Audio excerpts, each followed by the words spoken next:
Welcome to Tagore classes. मेरा नाम पूनम सोनी है और मैं आपको मनोविज्ञान पढ़ाऊंगी।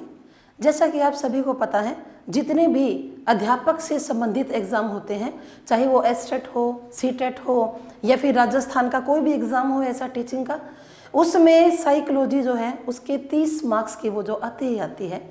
और हम वही टॉपिक करेंगे जो हमारे एग्ज़ाम से संबंधित होंगे। मेन जो टॉपिक है मैं आपको वो सारे करवाऊंगी। आप जुड़े रहिए और ध्यान से सभी टॉपिक्स को आप समझना।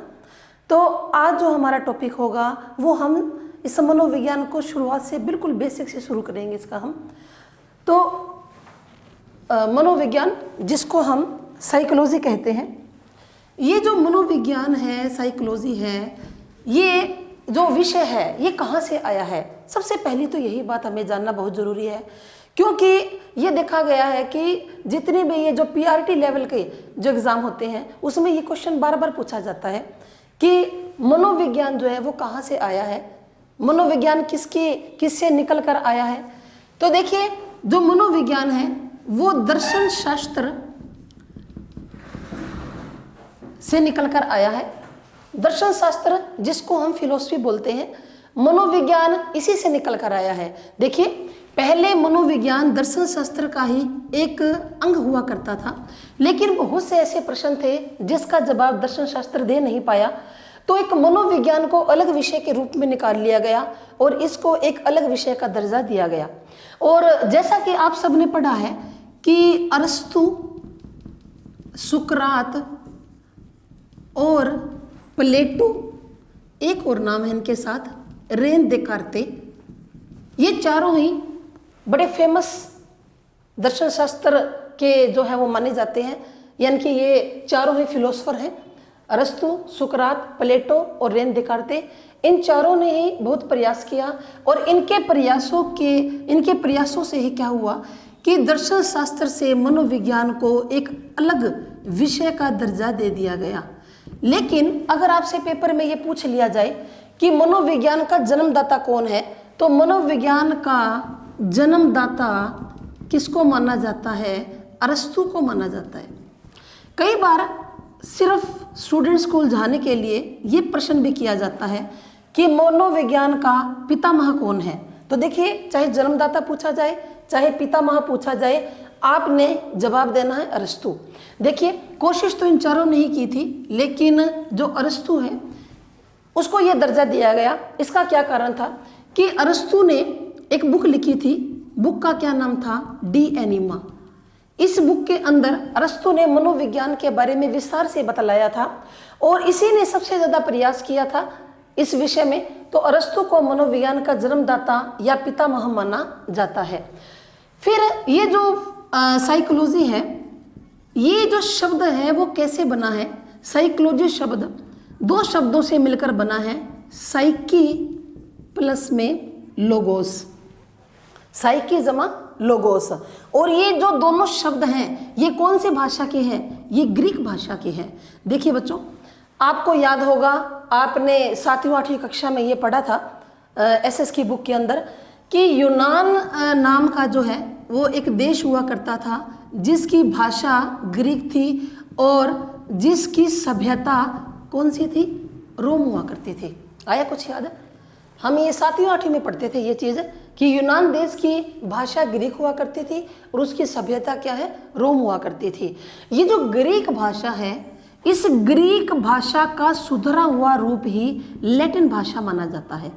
आपने देखा होगा अक्सर कि साइकोलॉजी के अंदर ग्रीक, लैटिन और यूनानी, ये 3 शब्द बार बार आते हैं कि कौन सी भाषा से है? यूनानी भाषा से लिया गया है, ग्रीक भाषा से लिया गया है या लैटिन भाषा से लिया गया है। देखिए, यूनानी कोई भाषा नहीं होती, ये यूनान में बोले जाते हैं, इसीलिए इसको हम यूनानी बोलते हैं। ग्रीक भाषा का सुधरा हुआ रूप कौन सा है? लैटिन। जैसे संस्कृत भाषा का सुधरा हुआ रूप हम हिंदी मानते हैं। भाई, पहले संस्कृत भाषा हुआ करती थी, हम सब ये पढ़ते हैं, उसका सुधरा हुआ रूप हिंदी है। उसी तरह ग्रीक भाषा का सुधरा हुआ रूप कौन सा है? लैटिन भाषा है। तो हम बात कर रहे थे कि साइकी प्लस में लोगोस, इन दोनों से साइकोलॉजी शब्द मिलकर बना है। तो ये जो साइकी जो शब्द है, साइकी, इसका क्या मतलब होता है? साइकी का मतलब होता है आत्मा और लोगोस का मतलब होता है विज्ञान, यानी कि ये आत्मा का विज्ञान है। आप इसको विज्ञान भी बोल सकते हो या आप इसको अध्ययन भी बोल सकते हैं। ये कहा जाता है साइकी जमा में लोगोस, साइकी का मतलब आत्मा और लोगोस का मतलब विज्ञान, कि साइकोलॉजी आत्मा का विज्ञान है या ये आत्मा का क्या करता है, अध्ययन करता है।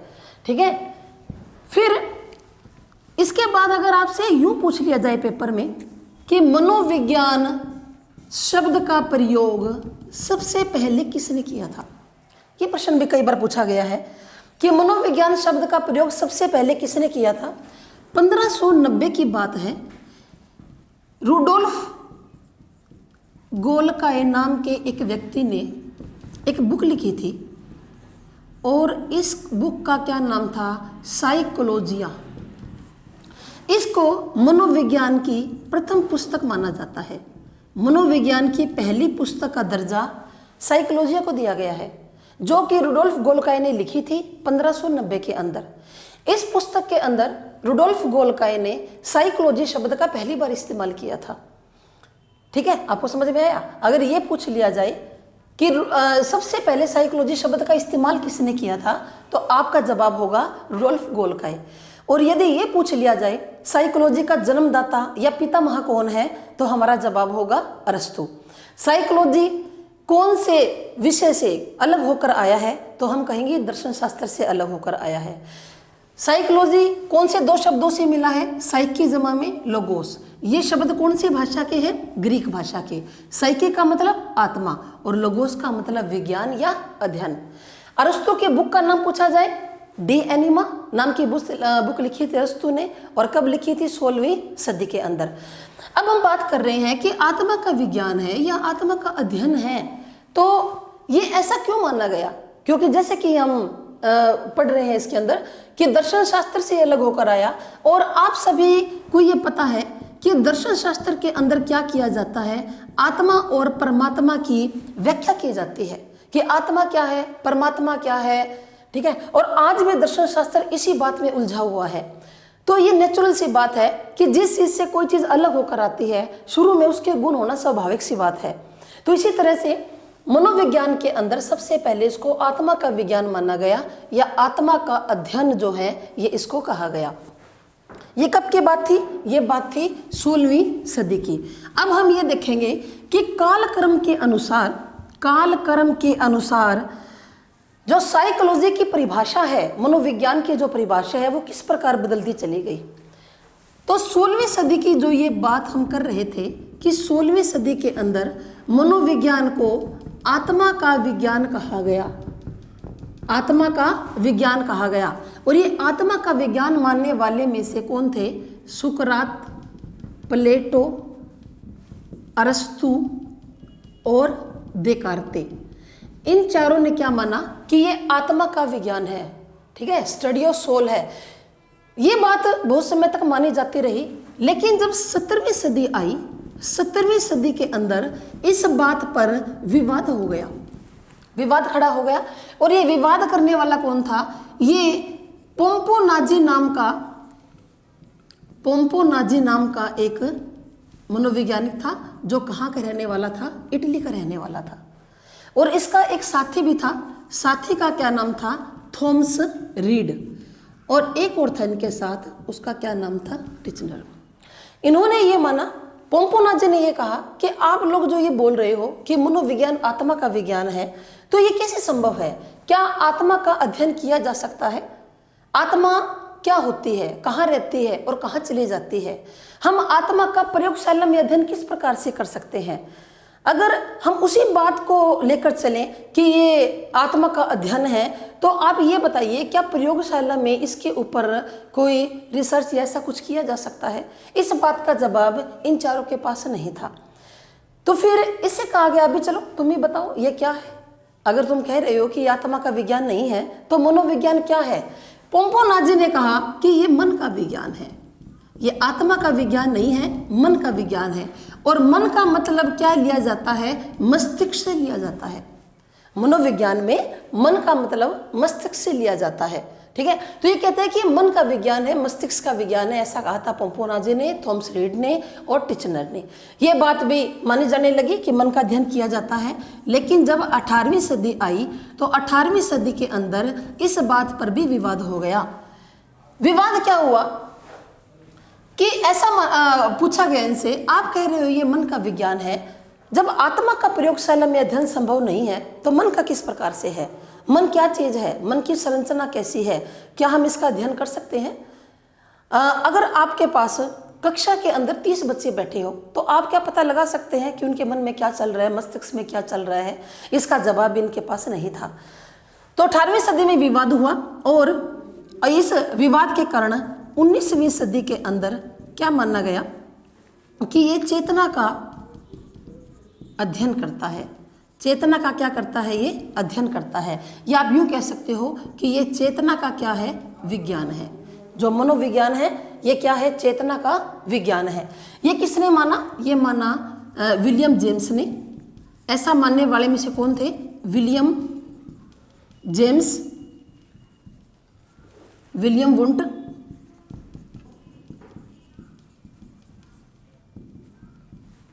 एक नाम था सल्ली और एक मनोवैज्ञानिक का नाम क्या था? वाइव्स। ठीक है, विलियम वुंट, विलियम जेम्स, सल्ली और वाइव्स, इन सब ने क्या माना कि ये चेतना का क्या है? विज्ञान है। चेतना का मतलब क्या होता है? कॉन्शियसनेस, यानी कि जितना भी हमारा चेतन पार्ट है हम उसका इसके अंदर अध्ययन कर सकते हैं। लेकिन इस बात के ऊपर भी विवाद खड़ा हुआ। कब खड़ा हुआ? इस बात पर विवाद खड़ा हुआ 20वीं सदी में। 20वीं सदी में आप कहोगे कि विवाद क्यों हुआ? क्योंकि आपने नाम सुना होगा सिगमंड फ्राइड। सिगमंड फ्राइड नाम का एक व्यक्ति था। इसने मनोविश्लेषणवाद को जन्म दिया था। मनोविश्लेषणवाद, देखिए मनोविश्लेषण के बारे में हम बाद में डिटेल से करेंगे क्योंकि एक ऐसा टॉपिक है जो 2 लेक्चर में पूरा होगा। लेकिन यहाँ पर मैं आपको थोड़ा बता देती हूँ कि विवाद का कारण क्या था। सिगमंड फ्राइड का मनोविश्लेषणवाद आ चुका था और सिगमंड फ्राइड ने यह कहा कि जो मन होता है, जो चेतना होती है, ये 3 प्रकार की होती है। व्यक्ति का जो मन है वो 3 प्रकार से कार्य करता है, चेतन, और दूसरा इन्होंने क्या बताया? अर्धचेतन, और तीसरा क्या बताया? अचेतन। यानी कि मन की 3 अवस्थाएं होती हैं, चेतन, अर्धचेतन और अचेतन।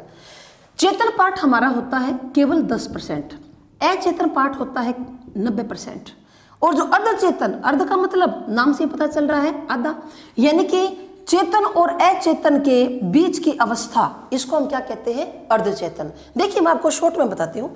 चेतन वो होता है जितनी बात हमें याद है वो हमारा चेतन पार्ट होता है। देखिए जितना भी हमारे जीवन के अंदर घटनाएं घटित होती हैं उनमें से केवल 10% बातें ही ऐसी हैं जो हमें याद रहती हैं, वो हमारा चेतन पार्ट है। लेकिन 90% बातों को हम भूल जाते हैं, वो हमारा अचेतन पार्ट होता है। अर्धचेतन पार्ट कौन सा होता है? इन दोनों के बीच की अवस्था होता है। जैसे आप कोई बात कहते कहते अक्सर भूल जाते हैं। जब हम पेपर देने जाते हैं तो कोई प्रश्न पढ़कर हमें यूँ लगता है कि ये प्रश्न तो मैंने पढ़ा हुआ है, और हम वहाँ सोचते रहते हैं पढ़ा तो हुआ है, ध्यान नहीं आ रहा, ये उत्तर ए वाला है, बी वाला है या सी वाला है, ध्यान में आ रहा है, ये प्रश्न जरूर पढ़ा है, और आप याद करने की कोशिश करते हैं। वो आपका कौन सा पार्ट है? वो अर्धचेतन पार्ट है। बात करते करते भूल जाना, हकला जाना, ये हमारा अर्धचेतन पार्ट होता है। यानी कि कहने का मतलब क्या है? ना तो बात हम भूले पूरी तरह से और ना ही हमें अच्छी तरह से याद है, हम बीच की स्थिति में हैं, तो वो अर्धचेतन पार्ट होता है। जब ये मनोविश्लेषणवाद आया सिगमंड फ्राइड का, तो मनोवैज्ञानिकों ने कहा कि आप तो केवल 10% का अध्ययन कर रहे हैं, बाकी जो ये 90% रह गया ये वाला, इसका अध्ययन कैसे करेंगे? यानी कि चेतन पार्ट का तो आपने कह दिया कि ये चेतना का विज्ञान है, लेकिन जो अर्धचेतन है और जो अचेतन पार्ट होता है उसका अध्ययन आप किस प्रकार से करेंगे? तो इस बात को भी नकार दिया गया। कौन सी बात को? चेतना का विज्ञान है, इस बात को भी नकार दिया गया। और 20वीं सदी के अंदर मनोविज्ञान को क्या माना गया? व्यवहार का विज्ञान माना गया। स्टडी ऑफ बिहेवियर, व्यवहार का विज्ञान माना गया। और ये मानने वाले में से कौन थे? प्रमुख व्यवहारवादी। कौन? वाटसन। वाटसन जो है वो प्रमुख व्यवहारवादी है। ऐसा क्यों? क्योंकि इन्होंने व्यवहारवाद की नींव रखी थी, वाटसन ने। उसके बाद थोर्नडाइक, स्किनर और पेवलोव, इन्होंने क्या माना, इन चारों ने ये माना कि ये व्यवहार का विज्ञान है, यानी कि जो मनोविज्ञान के अंदर व्यवहार के बारे में अध्ययन किया जाता है। देखो, आपको किसी बच्चे की आत्मा दिखाई नहीं दे रही, उसको आपको ये नहीं पता वो मन में क्या सोच रहा है, आपको उसको चेतन पार्ट जैसे जो बच्चे को याद है वो तो आप पूछ सकते हो, लेकिन जो उसके अचेतन पार्ट में है वो कैसे पता चलेगा आपको। लेकिन आपको व्यवहार तो दिखाई दे रहा है। आपकी कक्षा में जितने भी बच्चे बैठे हैं आपको सबका व्यवहार दिखाई दे रहा है, कौन सा बच्चा किस प्रकार का व्यवहार करता है। मनोविज्ञान को व्यवहार का विज्ञान माना जाता है, आज भी हम इसको व्यवहार का विज्ञान ही मानते हैं। और कहा था वाटसन ने क्या कि मनोविज्ञान ने सबसे पहले अपनी आत्मा का त्याग कर दिया, फिर मन का त्याग कर दिया, फिर चेतना को भी त्याग दिया, और आज यह व्यवहार के विज्ञान के रूप में जाना जाता है। ठीक है, फिर इस तरह से काल के अनुसार धीरे धीरे मनोविज्ञान की परिभाषा में क्या आता रहा, बदलाव आता रहा। मनोविज्ञान न केवल मानव के व्यवहार का अध्ययन करता है, अपितु ये पशुओं के व्यवहार का भी अध्ययन करता है। इसको मानव और पशु दोनों के व्यवहार का अध्ययन करने वाला विज्ञान माना जाता है। ये जो हमने कालक्रम किया है इसमें से बहुत बार पेपर में प्रश्न पूछा जाता है, आप इसे ध्यान से याद करिएगा, बिल्कुल आसान है, एक दो बार आपने पढ़ लिया तो याद हो जाएगा। फिर 1879 की बात है। 1879 में एक बहुत महत्वपूर्ण बात हुई। क्या हुआ कि विलियम वुंट जो था, विलियम वुंट ने जर्मनी के लिपजिंग नामक नगर में, जर्मनी के लिपजिंग नामक नगर में, देखिए जर्मनी के आपने नाम याद रखना है, जर्मनी के अंदर एक नगर है, नगर का नाम क्या है, लिपजिंग। लिपजिंग नामक नगर में मनोविज्ञान की